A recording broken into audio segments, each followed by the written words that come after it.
하나님께 영광을 돌립니다.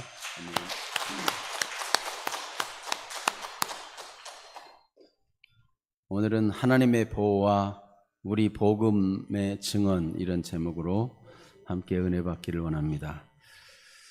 오늘 우리는 요한계시록 11장 말씀 앞으로 초대되었습니다. 요한계시록 11장 말씀은 요한계시록의 핵심이 되는 말씀입니다.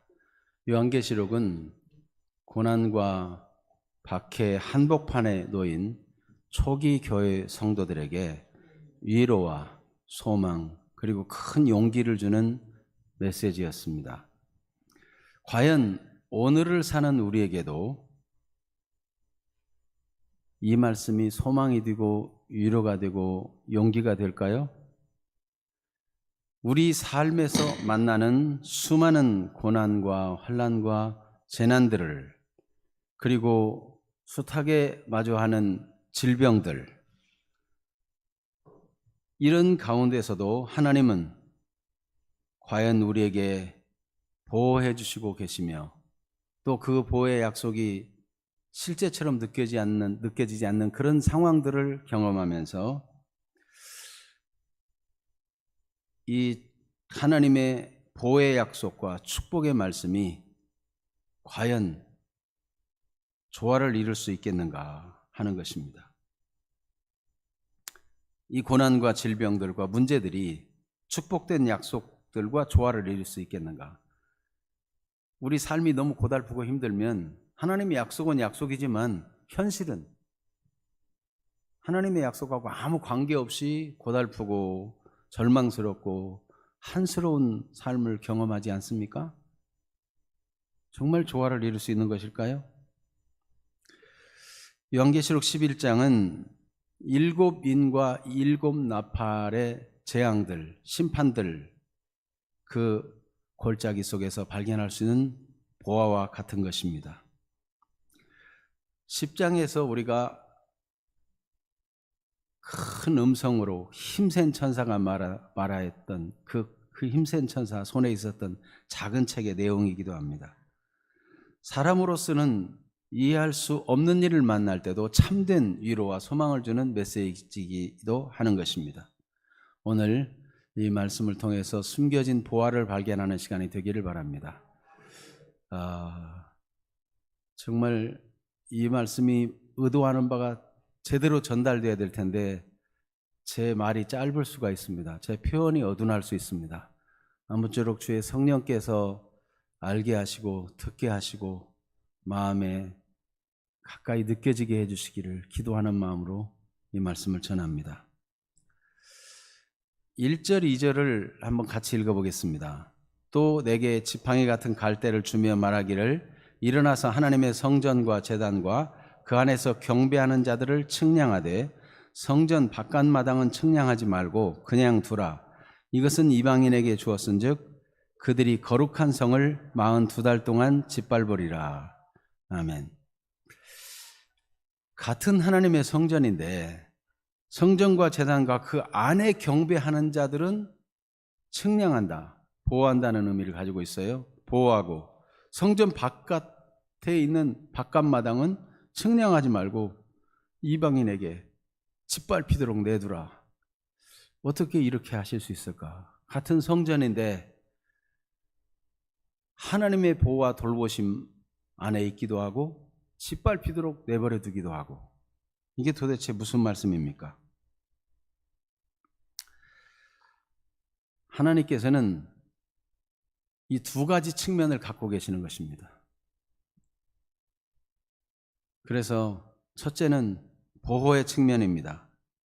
우리는 그리스도의 희생과 성령의 역사를 통해서 거룩한 성전이 되었습니다. 하나님의 거룩한 성전이 되어서 하나님의 영광을 위해 구별되었어요. 우리가 한 사람 한 사람이 하나님의 성전이고 우리 공동체가 하나님의 성전입니다. 고린도전서 3장 16절을 볼까요? 너희는 너희가 하나님의 성전인 것과 하나님의 성령이 너희 안에 계시는 것을 알지 못하느냐. 성전은 하나님의 임재가 나타나는 곳이었고 하나님이 거기 계시다는 것을 보여준 것이었어요. 성전, 성막, 성소, 하나님을 나타내는 그 성전.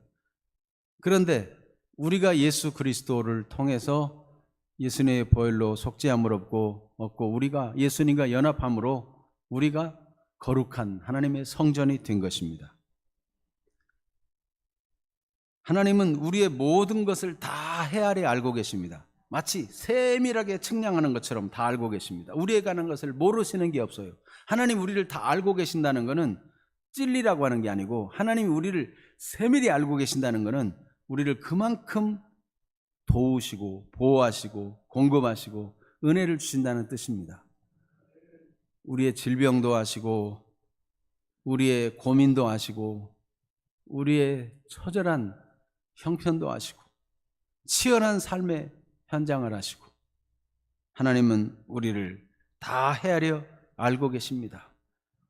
곧 하나님은 우리를 보호하고 돌보신다는 뜻입니다. 그래서 마태복음 10장 29절 30절에 예수님께서 어떻게 말씀하셨는지 하나님의 보호를 말씀하는 내용을 같이 보겠습니다. 참새 2마리가 한 아사리온에 팔리지 않느냐? 그러나 너희 아버지께서 허락하지 아니하시면 그 하나도 땅에 떨어지지 아니하리라. 너희에게는 머리털까지 다 세신 바 되었나니. 우리 머리털을 하나님이 뭐하러 세고 계시겠어요? 하나님이 우리 머리털까지 세밀하게 다 세고 알고 계신다는 뜻은, 머리털까지 다 측량해서 알고 계신다는 것은 두께가 얼마고 길이가 얼마고 숫자가 몇 개고 다 알고 계신다는 것은, 그것은 무엇을 말씀하는 거예요? 우리를 보호하고 돌보고 계신다는 뜻이에요. 값싼 동전 한 입에 참새 2마리가 팔리지만 그 중에 한 마리도 하나님의 허락하심이 없이는 떨어지지 않는다. 너희는 많은 참새보다 더 귀하다 말씀하시면서 너희에게는 머리털 하나도 다 센 바가 되었다. 우리는 하나님 우리를 왜 몰라주느냐고 그렇게 생각할 수 있지만은, 하나님은 우리를 세밀하게 알고 계시고 우리의 눈물을 알고 계시고 우리의 아픔을 알고 계시고 우리 형편을 다 알고 계시고 우리를 사랑하시고 돌보신다는 것입니다. 그래서 하나님은 가장 큰 절망을 단번에 해결해 버리셨어요. 죽기를 무서움으로 일생에 매여 종로로 타던 우리를 더 이상 죽음을 무서워하며 사는 것이 아니라 평화, 하나님 주신 선물, 하나님이 주신 평화와 하나님의 주신 은혜를 노래하며 살 수 있는 존재로 바꿔놓으셨어요. 사망에서 생명으로 옮기셨어요. 흑암의 권세에서 광명한 하나님의 나라로 옮기셨어요. 영생을 우리에게 주셨어요. 우리 주 예수님의 십자가의 희생을 통해서 우리에게 이 은혜를 알게 하시고, 이 사실을 믿고 받아들이는 자마다 모두 다 그 혜택을 누리도록 해주셨어요. 하나님의 자녀들을 하나님은 절대로 버리지 않습니다. 누가 정죄하려 의롭다 하시는 이는 하나님이시니 누가 대적하리요? 하나님, 우리를 대적하고 우리를 무너뜨리려면 우리를 돌보고 계시는 하나님과 주 예수님을 무너뜨리고 이겨야만 우리를 무너뜨릴 수 있어요. 하나님의 사랑에서 누가 우리를 끊으리요? 그 누구도 끊을 수 없어요. 현재일이나 장래일이나 심지어 사망이라도 우리를 그리스도에게서 끊을 수가 없어요. 로마서 8장이 강조하고 있는 내용이죠. 하나님이 철저히 우리를 보호하고 돌보십니다. 그래서 요한계시록 21장 15절에도 보면, 이 요한계시록 21장에는 이 어린 양의 신부에 대해서 얘기합니다. 곧 하나님의 백성이죠. 어린 양의 신부된 성전이 위로부터 내려옵니다. 그런데 그 성전을 측량해요. 곧 하나님께서 우리를 다 알고 계시고 보호하시고 돌보신다는 뜻이에요. 요한계시록 21장 15절 같이 볼까요? 내게 말하는 자가 그 성과 그 문들과 성곽을 측량하려고 금 갈대 자를 가졌더라. 아멘. 측량한다는 뜻은 하나님의 보호와 돌보심을 말씀한다 하는 것을 요한계시록 자체가 보여주고 있고 성경 곳곳이 그것을 말씀하고 있습니다. 자, 그러면 하나님이 보호한다면 나는 왜 이래? 내 형편이 왜 이래? 하나님이 순종하는 자에겐 복을 주신다던데, 복이 아니라, 아니 안 믿는 사람도, 하나님 없이 사는 사람도 나보다 더 부자로 잘 살고 건강하게 살고 권세가 있고 똑똑하고 잘나고 나는 초라해 보이고, 하나님의 말씀과 다르잖아. 예수 믿고 복 받으라고 하는데 예수 믿고 복 받는다고 말을 못 하겠어. 성경은 그렇지만 현실은 그렇지 않잖아. 이런 생각을 해본 적이 없으세요? 여러분, 하나님께서는 우리를 진정으로 돌보시고 우리를 보호하시고 사랑하십니다. 진정으로, 근본적으로, 영구적으로, 절대적으로. 그것을 내가 잘 못 느낄 수 있어요. 어린아이들은 부모님이 그렇게 사랑하고 돌보고 관심 가지고 그렇게 유해 주는데, 저 쇼핑 갔다가 그 진열대 선반에 있는 그 장난감 하나만 안 사줘도 절대로 우리 부모는 냉정한 사람이고 나를 사랑하지 않는 사람이라고 생각해요. 내가 먹고 싶은 그 사탕 안 사주면 무슨 사랑이야. 아주 냉혹한 인간이야. 이렇게 생각할 거예요. 표현은, 단어를 많이 몰라서 표현을 못해서 그렇지, 삐지고, 발 뻗고 발 비비는 거 보세요. 부모 인정하지 못하겠다는 거예요. 사랑한다는 거 인정하지 못하겠다는 거예요. 어렸을 때는 부모님의 진정한 사랑이 뭔지를 모르기 때문에 진정으로 나는 사랑받고 있지 않고, 나는 뭐 남의 자식이나 비슷하고, 남의 자식은 가만두기라도 하지 일일이 그냥 잔소리하고 애단치고, 절대로 난 사랑받지 못하는 자라고 생각할 수도 있어요. 물론 부모가 학대해서 그런 게 아니고 정말 부모님은 사랑하는데 아이가 어려서 몰라서 그럴 수 있다는 그런 뜻이에요. 요즘 세상에 뭐 학대해가지고 자식을 죽이는 부모도 있으니까 그런 얘기가 아닙니다. 부모님의 진정한 사랑, 애틋한 사랑, 자기 목숨이라도 내어주고 싶은 그 사랑을 받는데도 아이가 어려서 모를 수 있어요. 하나님의 그 큰 사랑, 근본적으로 독생자도 아끼지 아니하시고 내어주신 그 사랑, 자기 아들을 아끼지 아니하시고 내어주신 이가 이 모든 것을 너희에게 은사로 주시지 않겠느냐. 하나님은 하나님의 아들 예수님을 희생하여 우리를 위해 주심으로 이미 증명을 다 하셨어요. 조금만 깨어있고 조금만 잘하게 되면 다 알 텐데 너무 철이 없어 못 깨닫는 어린아이와 같은 그런 부분이 더러 우리에게 있는 것입니다. 하나님은 어찌하든지 우리를 보호하시고 사랑하시고 지키시고 절대적으로 돌봐주시는 분이십니다. 머리털 하나까지 셀 만큼 그렇게 세밀하게 아시고 돌보십니다. 요한계시록 10장에 편호인 작은 책을 받아 먹으라 그래서 받아 먹었더니 입에는 단데 배에서는 쓰더라 그랬어요. 이게 바로 단맛이에요. 단맛. 하나님이 얼마나 우리를 사랑하는지. 그래서 다윗은 하나님의 단맛을 어떻게 노래했어요? 여호와는 나의 목자시니 내게 부족함이 없으리로다. 나를 푸른 풀밭에 데려가서 풀을 뜯게도 하고 쉬게도 하고 눕고 자고 뒹굴기도 하고 잔잔한 그런 시냇가로 가서 물도 마시고 그렇게 나를 대우해 줬다는 거예요. 심지어 원수가 보는 앞에서 근사한 상을 차려가지고 실컷 먹게 해주시고 주의 지팡이와 막대기로 나를 항상 보호해 주시고, 이게 단맛이에요. 단맛. 하나님이 그렇게 보호해 주시고 돌보시더라는 거예요. 여러분 인생 살아가면서 하나님이 여러분을 사랑하시고 돌보시는 단맛에 대해서 말할 수 있습니까? 하나님이 나를 얼마나 사랑하시는지 시기적절하게 하나님이 나에게 도우시고 은혜 주시고 깨닫게 해주신 그런 체험들을 말할 수 있습니까? 여러분 지금 입을 벌려 말하고 싶은 분들이 있을 거예요. 정말 하나님은 살아계시고 은혜가 풍성하신 분이십니다. 두 번째는 증언입니다.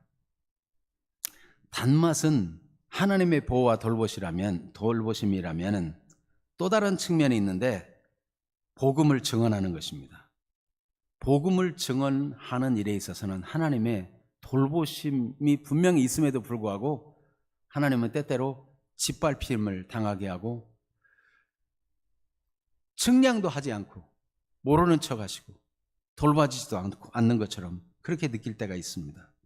그래서 2절에 성전 바깥마당은 측량하지 말고 그냥 두라. 이것은 이방인에게 주었은즉 그들이 거룩한 성을 42달 동안 어떻게 할 거라고요? 짓밟아요. 짓밟아.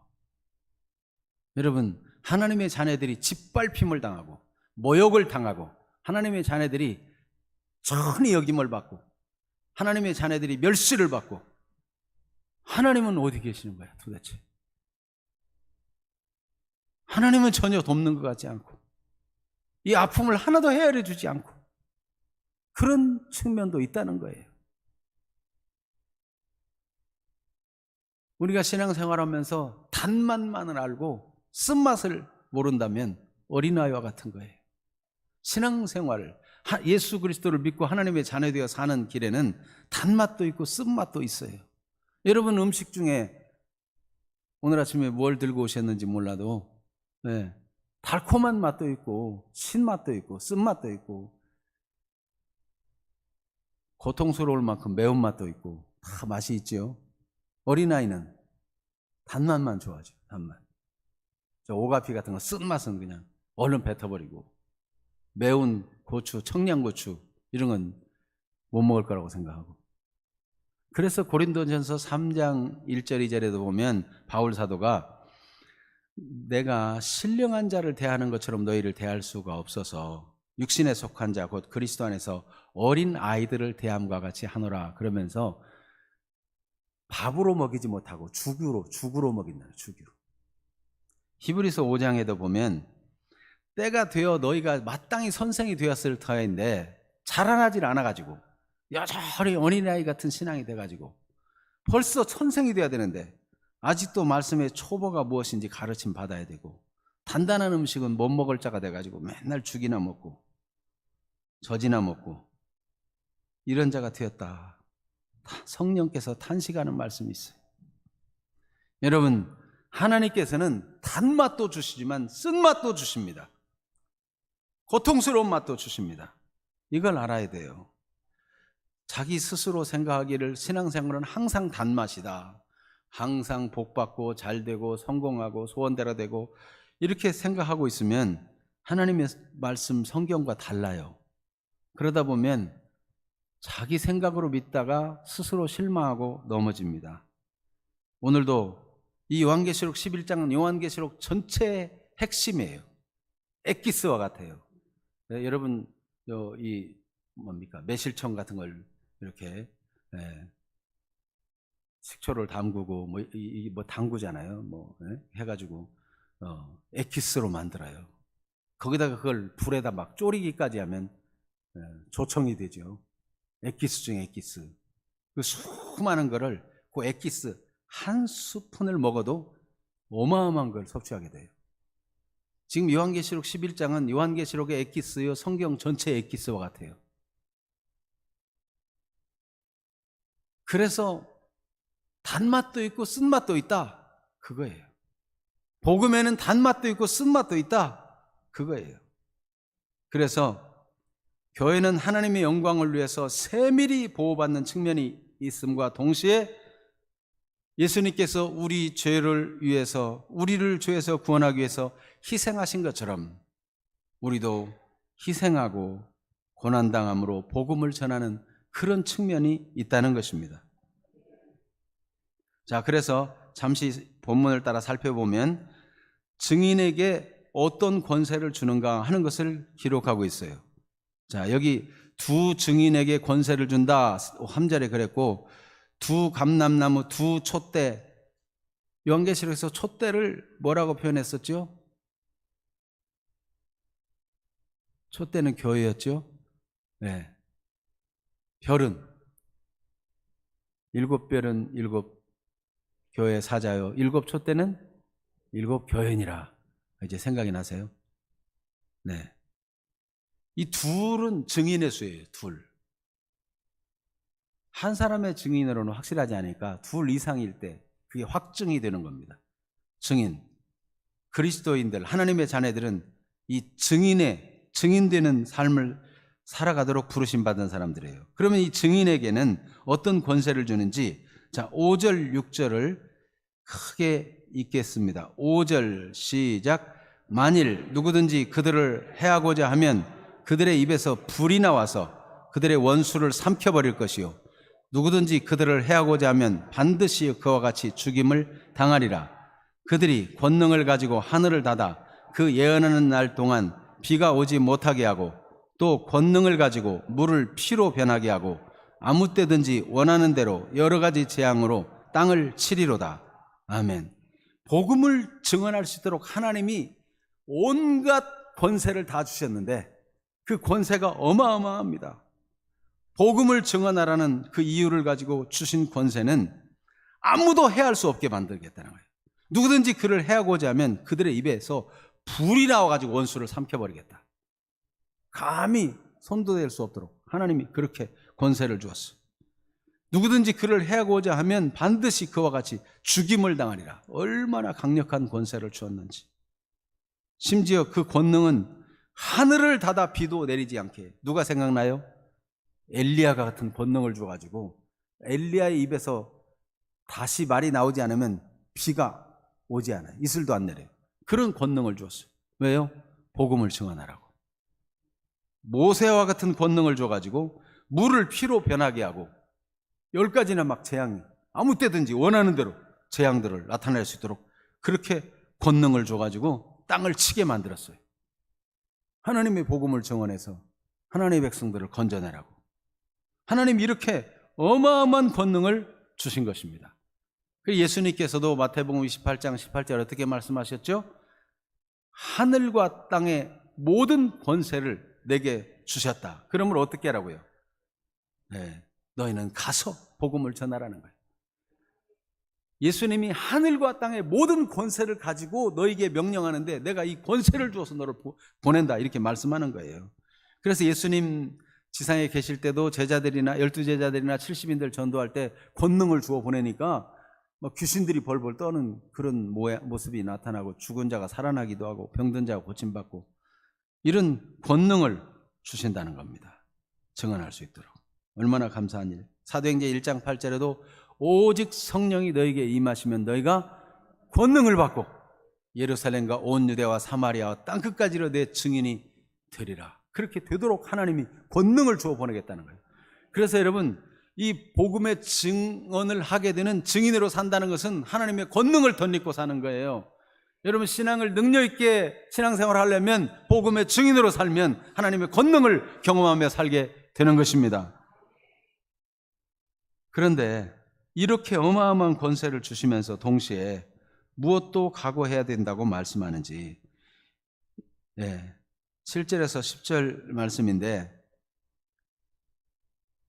누구도 감히 해할 수 없도록 입에서 불이 나와 원수를 삼켜버리게 하는 그런 권능을 주신 우리 주님이신데 7절에 와서는 반전이 나타납니다. 7절 같이 읽어볼까요? 그들이 그 증언을 마칠 때에 무적행으로부터 올라오는 짐승이 그들과 더불어 전쟁을 일으켜 그들을 이기고 그들을 죽일 터인즉. 아니, 하나님의 복음의 증언을 하는 증인들이, 그리스도인들이 무적행에서 올라오는 짐승, 악한 영들, 사탄, 귀신, 마귀, 이 더러운 영들을 못 당해가지고 죽임을 당합니까? 아니, 앞에서는 입에서 불이 나와서라도 원수를 삼키게 하고 땅을 치고 여러 가지 기적과 권능을 나타낸다더니 왜 무적행에서 나오는 짐승이 오니까 꼼짝 못하고 죽어요? 짐승이 세서 그래요? 1절, 2절에 단맛이 있고 쓴맛이 동시에 존재하는 것처럼 주님의 권세로 승리하는 면이 있는가 하면 지고 실패하고 짓밟히고 고난당하는 부분도 있다는 것을 말씀하고 있는 것입니다. 성전 바깥 마당은 측량하지 말고 그냥 두어서 이방인들에게 거룩한 성을 42달 동안 짓밟히게 하라. 이게 하나님의 뜻이에요. 교회가 복음을 전하는데 불신자에게 무시를 당하고 조롱을 당하고 짓밟히를 당하고 억압을 당하고 심지어 패배하고 죽임을 당하는 이런 일을 당하도록 하시는 것이 하나님의 방법이라는 것입니다. 예수님께서도 말씀하셨습니다. 마태복음 16장 24절에 누구든지 나를 따라오려거든 자기를 부인하고 자기 십자가를 지고 나를 따를 것이니라. 예수님 자신도 복음을 증언하고 인류를 구원하는 일을 위해서 그 누구도 대적할 수 없는 하늘과 땅의 모든 권세를 가지신 예수님이 짓밟힘 당하고 욕을 당하고 모욕을 당하고 조롱을 당하고 십자가에 못 박혀 죽기까지 하셨습니다. 그런데 3절에 보면 이 복음을 증언하는 증인들이 굵은 베옷을 입고 예언하겠다고 말씀했어요. 굵은 베옷.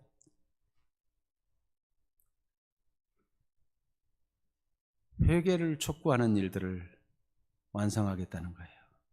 그래서 짓밟힘을 당하면서까지 복음을 전하는데 그것이 도리어 사람들을 회개시키고 변화시키는 역사를 이룬다는 거예요. 북한 선교, 중국에서 선교하는 그 이상 목사님에 대한 설교에서 간증을 들었는데, 이상 목사님은 얼마나 복음 전하다가 고난을 당했는지 전기 고문을 당하고 물고문을 당하고, 순간 하나님, 나 저들을 때려 눕히고 도망칠 수 있어요, 그런 마음이 들었는데 하나님께서 나도 십자가로 갔다, 그런 깨달음을 주셔서 잡혀가지고 강제로 엎드려졌는데 소방 호수 같은 걸 갖다가 입에다 넣더라는 거예요.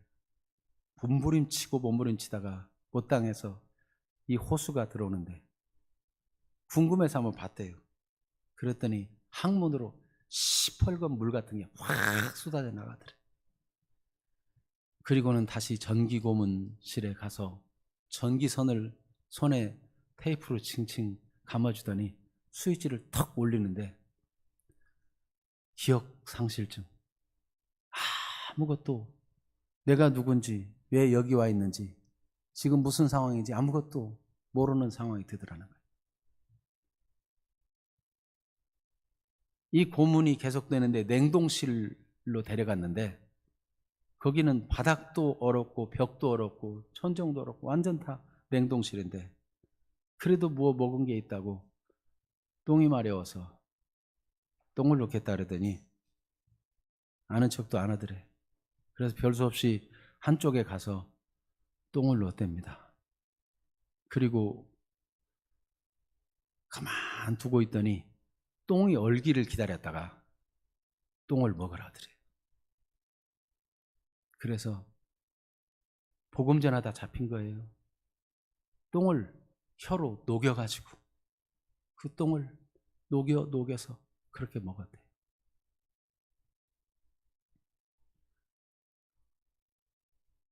그 온몸을 질질질 끓고 와가지고 던져버렸는데, 그 질질질 끓고 와서 던지면서 하는 말이, 다른 사람은 내가 고문을 70번 이상 해봤는데 다른 사람들은 발악하고 욕도 하고 악도 쓰는데 당신은 어찌해서 아무 말도 안 하느냐 그러더래요. 그래서 이 목사님이 뭔가 대답하려고 하는데 얼어가지고 말이 안 나오더래요. 내 편개치고 돌아서려고 하는 그때 입이 열려져서 말을 했는데 예수님 때문이죠. 그들이 알아들었는지 못 알아들었는지 모르지만 예수님 때문에.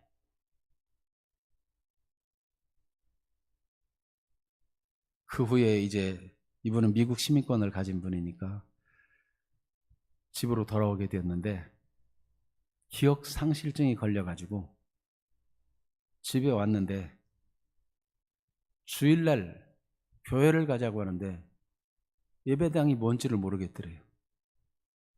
성경을 주는데 이게 무슨 책인가? 교회에서 뭐 예수님 얘기하고 그런데 무슨 말인지 하나도 못 알아들었더래요. 자기가 누군지도 모르고 성경책이 뭔지도 모르고 예수님이 누군지도 모르겠고 예배당이 뭔지도 모르겠고 하도 고문을 받아서 기억상실증을 걸려가지고 몇 주, 3주째인가 지나갔는데 교회에서 성만찬을 했다는 거예요. 그래서 성만찬을 했는데 뭐 이렇게 갖고 다니면서 나눠주는데 이게 예수님의 피라 그러더래.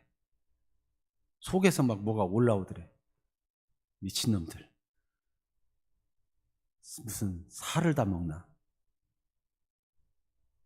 그런 생각이 들더래. 또 이렇게 이렇게 갖고 다니면서 이건 예수님의 피라고 그러더래. 잔인한 놈들 피도 마시나. 그랬다는 거예요. 완전 기억상실증이죠.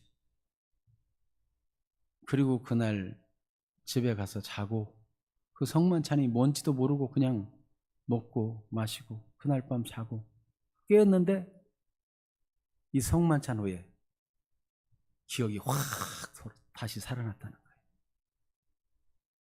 하나님 은혜죠. 예수 보혈과 예수 찢기신 살은 생명이요 능력인 것입니다. 여전히 예수님의 희생은 생명이요 능력입니다. 그런데 어느 날 이제 좀 몸을 회복하나 싶었는데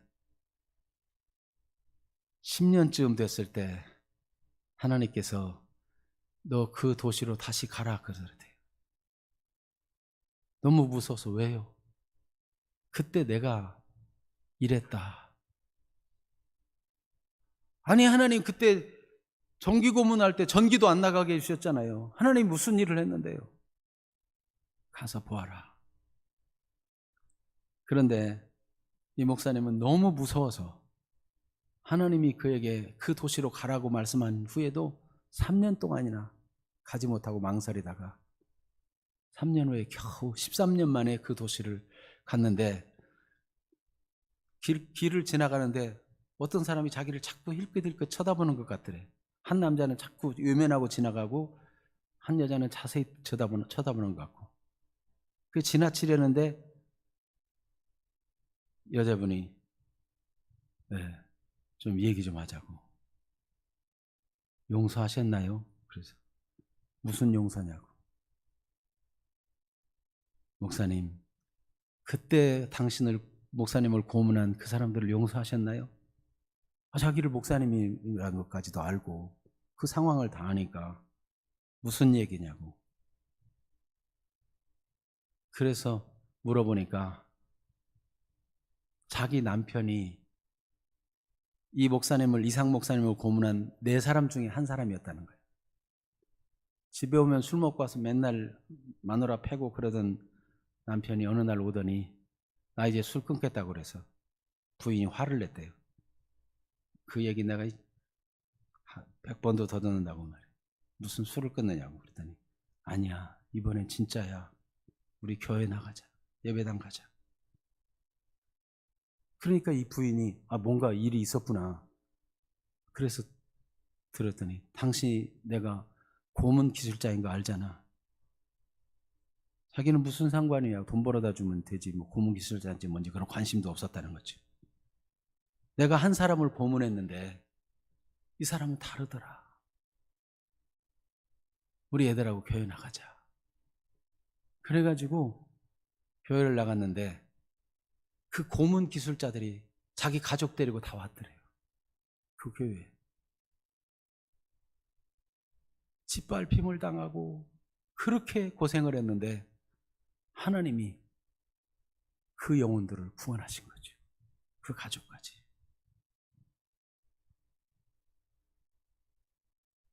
지금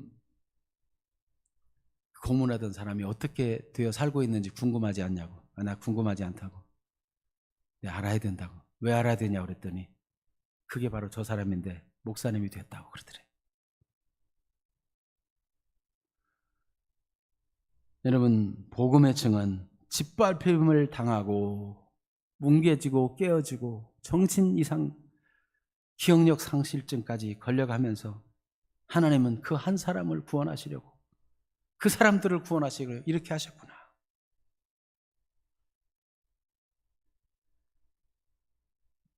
여러분, 복음의 증인은 짓밟힘을 통해서라도 하나님이 사람을 구원하신다는 것을 알아야 하는 것입니다. 우리 예수님이 십자가에 달려 돌아가실 때 사람들이 예수님을 네가 만약 하나님의 아들이라면 내려와 봐라, 너 자신을 구원하라 하기도 하고, 군인들은 예수님에게 벗겨진 그 옷을, 속옷을 제비 뽑고 장난질하고 그런 일을 했어요. 예수님은 십자가에서 아버지, 저들의 죄를 용서해 주세요. 자기들이 하는 것을 알지 못해서 그래요. 용서하시고 그 어머니를 제자 요한에게 부탁하시고, 절망 속에 죽어가던 강도가 예수님을 보더니 당신의 나라에 임하실 때 나를 생각해달라고 요청할 때 네가 오늘 나와 함께 낙원에 있으라고 말씀하시고, 이 모든 과정을 쭉 지켜본 백부장이 어떻게 고백했습니까? 예수님은 깨어지고 터지고 상하고 창에 찔려 온몸에 물과 피가 다 쏟아졌고 실패한 것 같았습니다. 처절하게 조롱당하고 지고 죽었습니다. 그런데 그때 백부장의 고백이 마태복음, 마가복음, 누가복음에 각각 기록되어 있는데, 여기 마가복음과 누가복음의 기록을 적어놨습니다. 같이 한번 읽어볼까요? 마가복음 16장 39절, 예수를 향하여 섰던 백부장이 그렇게 숨지심을 보고 이르되 이 사람은 진실로 하나님의 아들이었도다 하더라. 23장, 누가복음 23장 47절, 백부장이 그 된 일을 보고 하나님께 영광을 돌려 이르되 이 사람은 정녕 의인이었도다. 아멘. 십자가에 처절하게 부끄럽게 발가 박힌 채로 그 고통 속에 죽어가신 예수님이 그 일을 통해서 영혼을 구원하고 복음을 전하고, 사형을 집행했던 그 냉랭하고 차가운 얼음장 같은 백부장과 그의 하수인들이 진실로 하나님의 아들이었다, 하나님께 영광을 돌리며 이 사람은 정녕 의인이었도다 했다는 거예요. 13절에도, 요한계시록 13절에도 이렇게 복음을 증언하는 사람들이 그렇게 어려움 당하고 고통당하고 희생했지만 결국 어떻게 되는가? 그 남은 자들이 두려워하여 영광을 하늘의 하나님께 돌리게 되었다. 성경은 일치합니다. 쓴맛이 있지만 복음을 위해 증언하고 수고하고 희생하지만 하나님의 영광이 되게 하십니다. 하나님의 영광을 위해서 보호하고 돌보시고 지키시고, 내 자녀야, 내 것이야, 피로 값주고 산 나의 것이야, 내 백성이야, 우리 하나님이 그렇게 지키시는 단맛도 있지만 돌보시는 것 같지 아니하고 버려둔 것 같고 짓밟힘을 당하는 것 같고 질병을 속에 고통에도 모른 척 하시는 것 같은 그 상황 속에서 하나님은 복음을 증언하게 하십니다. 남편이 짓밟아도 벗어나려게 하기보다 거기서 그 영혼을 구원하려는 하나님의 뜻이 아닐까라고 생각할 수 있다면, 질병으로 짓이겨지고 고통스럽고 아파도 내가 이 질병의 고통의 무거운 짐을 지고 병실에 있기 때문에 또 다른 사람을 구원하려는 하나님의 뜻이 있다면, 주님 가신 길, 짓이겨지고 깨어진 그 길, 주님 나도 가겠습니다, 나를 사용하소서, 그렇게 할 수 있을까요?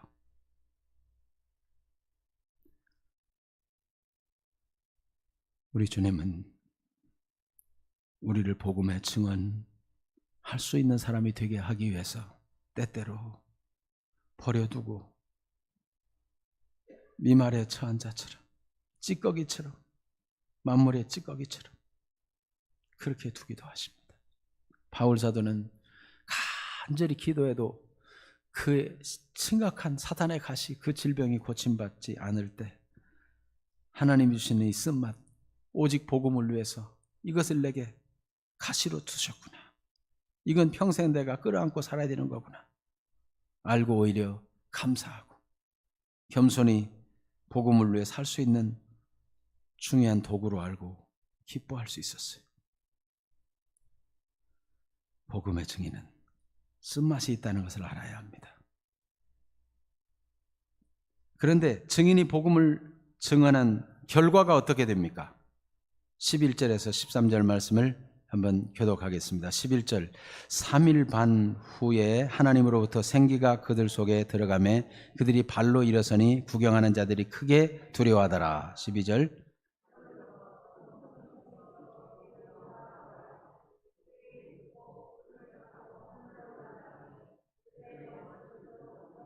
13절 그때 큰 지진이 나서 성 10불이 1이 무너지고 지진에 죽은 사람이 7천이라 그 남은 자들이 두려워하여 영광을 하늘의 하나님께 돌리더라. 아멘. 하나님께서 실패하고 죽고 망한 줄 알았는데 생기가 드러나 살아나게 만드시. 그리스도는 십자가에 죽으셨으나 하나님께서 그를 의롭게 여기시고 죽은 지 사흘 만에 다시 죽음에서 살리신 것처럼 하나님의 자녀들을 실패하고 죽고 망한 것 같으나 하나님이 살리시고 높이시고 찌른 자들이 두려워하고 무서워하게 되는 그런 날을 주실 것입니다. 그리스도와 함께 영광스럽게 하늘로 올라가며 하나님께 상 받게 될 것입니다. 이제 오늘 읽지 않은 15절에서 19절인데 요한계시록 10장이 보여주는 그 작은 책에 복음의 단맛과 쓴맛이 구체화된 이 11장을 이 단맛과 쓴맛을 단맛만 받지 말고 쓴맛도 받아야 되는데 어떻게 우리가 이것을 받을 수 있을까요? 이것을 바로 15절에서 19절에 찬양과 경배로 표현하고 있습니다. 그 내용이 무엇이냐면 하나님의 절대 주권이에요. 하나님이 절대적인 주권을 가지고 단맛도 주시고 쓴맛도 주신다는 걸 믿고 신뢰할 때 우리는 그것을 받을 수 있지 않겠는가 하는 것입니다.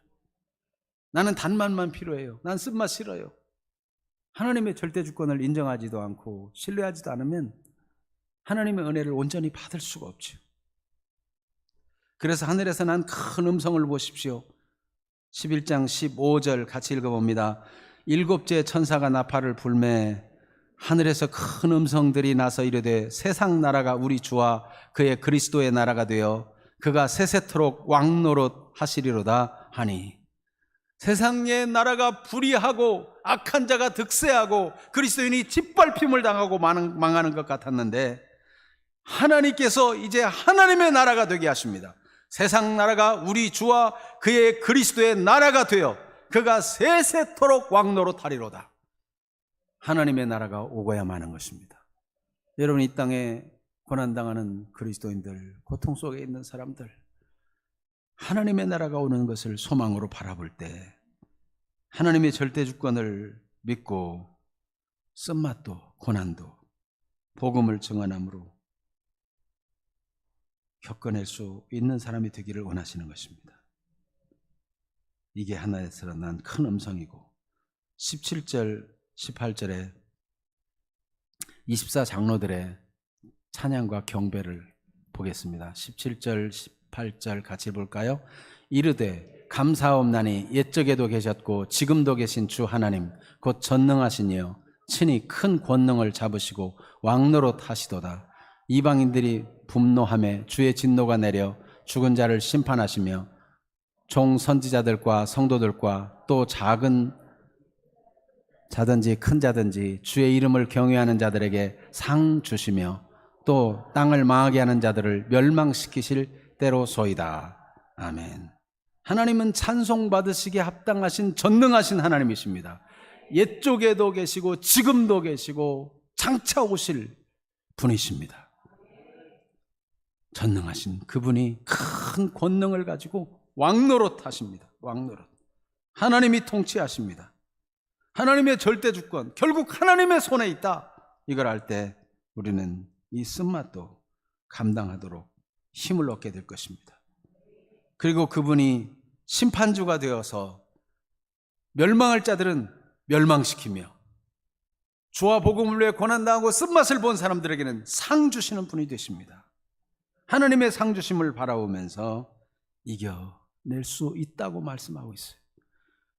당시에 이 초기 그리스도인들이 이 말씀을 들을 때 얼마나 감격했겠어요. 내 힘으로는 못 이기는데, 여러분, 사람이 그런 고문과 고통을 무슨 힘으로, 순교하면서까지 어떻게 겪어낼 수 있겠어요? 사람의 힘으로. 하나님이 그 절대적인 주권으로 힘을 주시고 감당케 하시는 거죠. 신앙생활은 내 힘으로 하는 것이 아니고 하나님의 절대 주권을 신뢰함으로 주님에 의해서 하는 것입니다. 저는 오늘 말씀의 이 엑기스가 정말 가슴 깊이 전달되기를 소원하는 마음입니다. 작밤 기도에도 이 내용을 더 자세히 해야 되겠어요. 19절에는 19절, 여러분 시간이 간다고 재촉하지 마세요. 19절 같이 봅니다. 이에 하늘에 있는 하나님의 성전이 열리니 성전 안에 하나님의 언약궤가 보이며 또 번개와 음성들과 우레와 지진과 큰 우박이 있더라. 이거는 이 땅에 있는 성전이 아니고 하늘에 있는 하나님의 성전이 열렸어요. 하늘에 있는 하나님의 성전, 하나님의 지성소. 우리가 이제 하나님의 지성소, 하나님 면전 앞으로 가는 거예요. 대제사장이라도 감히 지성소 안에 들어가기를 무서워합니다. 수만 번 죄를 회개하고 자기를 정결하게 하고 자기를 위해 제사 지내고 두렵고 떨림으로 들어가는데, 혹시 거기서 부정한 일을 해서 죽으면 꺼내올 사람이 없어요. 발에 줄을 메고 들어가요. 죽으면 밖에서 잡아 끌어내야 돼요. 얼마나 두렵겠어요. 그런데 이제 예수 그리스도로 말미암아 성전 휘장이 위에서 아래로 갈라졌어요. 얼마든지 예수님의 이름으로 하나님께 직접 나아가며, 그리고 하나님의 임재가 충만합니다. 거기 번개와 음성과 우레와 지진과 큰 우박이 있더라. 이 하나님의 임재의 모습을 나타내는 거예요. 하나님의 충만한 임재 경험을 할 수 있도록 그렇게 만들어 주십니다. 여러분, 하나님의 성령으로 충만하고 하나님의 함께하는 사실이 확실하고 하나님의 얼굴을 뵈면 죽을 수 있는 거죠. 죽을 수 있는 거예요. 하나님이 참으로 신실하시고 나를 사랑하는 분이다. 그걸 경험하니까 죽기까지 충성을 할 수 있는 거죠. 주님은 우리를 그렇게 이끌어 주기를 원하십니다. 우리 힘으로 어떻게 쓴맛을 다 보고 견디고 고난 속에서도 찬양할 수 있겠습니까? 오늘 아침에 정덕희 권사님이 감사한금을 드렸는데, 그동안 아프셔서 못 나오시다가 오늘 새벽에 나와서 드린 감사한금이 고난은 행복입니다. 하나님 은혜 감사합니다. 이게 감사 제목이.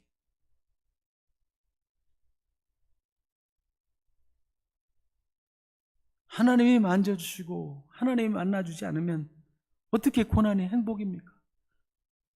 당뇨로 몸이 약해지고 팔이 짓무르고 걸을 수 없는 몸이 되었는데 어찌 그게 행복이겠습니까? 주님을 경험하고 주님을 면전에서 뵙고 주님의 신실하심을 믿기에 고난도 행복입니다. 고백할 수 있다고 생각합니다. 주님은 우리를 풍성한 은혜의 분량까지 자라기를 원하십니다. 맛보게 해주기를 원하십니다. 그래서 우리를 그 온전한 분량으로 견인해주고 싶어 하십니다. 요한 3서 1장 2절에 내 사랑하는 자여 내 영혼이 잘된 같이 범사가 잘되고 강건하기를 간구하노라. 영혼이 잘되는 것이 범사에 잘되는 것과 육신의 강건한 걸 견인해내는 거예요.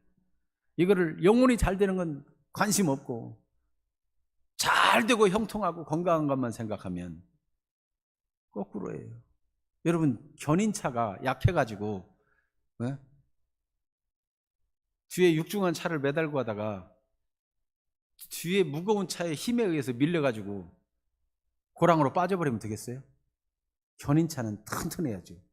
견인하는 차는 뒤에 달고 가는 차보다 더 크고 강해야 돼요. 그만한 능력이 있어야 돼요. 영혼이 잘 돼야 우리 인생 전체를 견인할 수 있는 거예요. 영혼이 비실비실하고 영혼에게는 말씀도 안 넣어주고 기도도 안 하고 영혼은 아무 힘이 없는데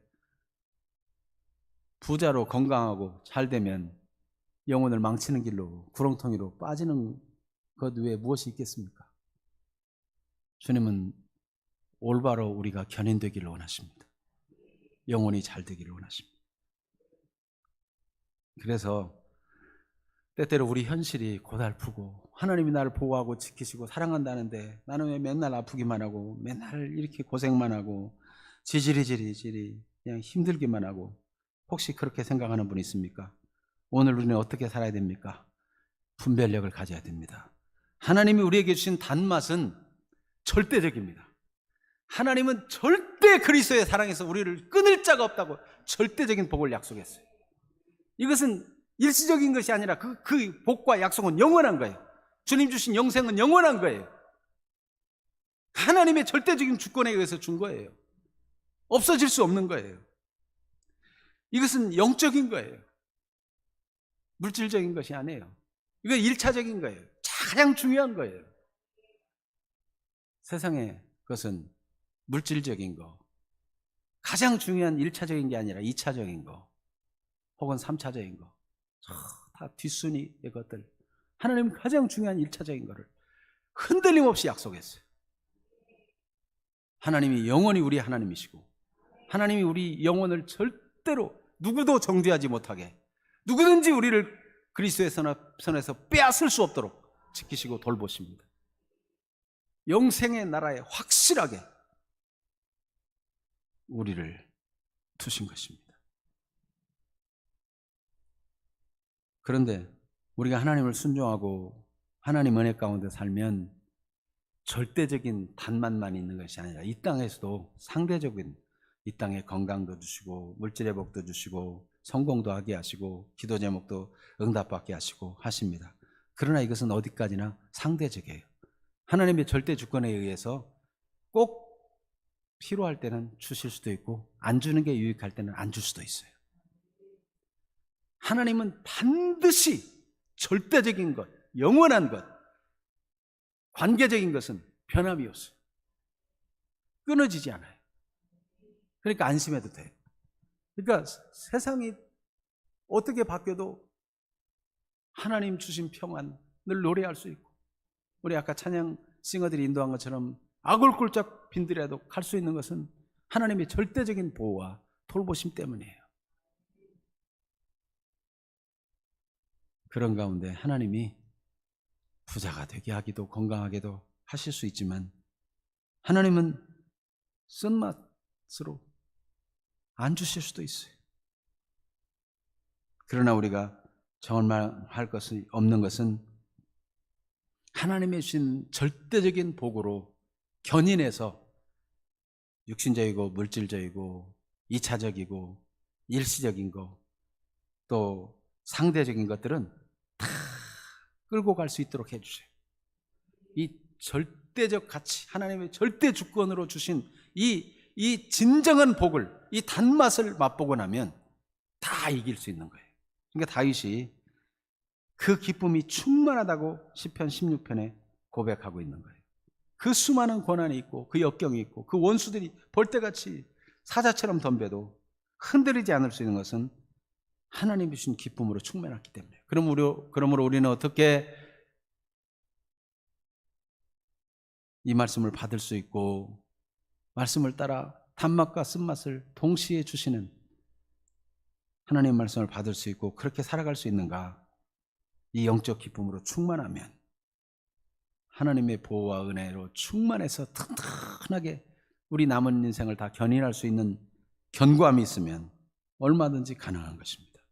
다윗의 고백을 한번 교독하겠습니다. 제가 한 절 읽고 여러분 한 절 읽고, 시편 16편 8절에서 11절. 내가 여호와를 항상 내 앞에 모시며 그가 나의 오른쪽에 계심으로 내가 흔들리지 아니하리로다. 그러므로 나의 그 마음이 기쁘고 나의 영도 즐거하며 내 육체도 안전히 살리니. 이는 주께서 내 영혼을 수월에 버리지 아니하시며 주의 거룩한 자를 멸망시키지 않으실 것임이니이다. 주께서 생명의 길을 내게 보이시리니 주의 앞에는 충만한 기쁨이 있고 주의 오른쪽에는 영원한 즐거움이 있나이다. 아멘. 주님으로 기뻐하고 주님으로 즐거워할 수 있는 그런 사람. 그래서 복음을 증언하며 어떤 쓴맛도 견디고 이겨낼 수 있고 하나님의 절대적인 주권 안에서 하나님의 뜻을 이룰 수 있는 그런 주인공들이 되기를 축복합니다. 기도하겠습니다. 이제 말씀을 받았으니 우리가 하나님 앞에 대답할 때입니다. 오늘 에키스를 먹고 마셨다면 하나님 앞에서 대답할 때입니다. 이 시간 주님 말씀 앞에 반응하는 기도를 다 같이 주 앞에 드리도록 하겠습니다.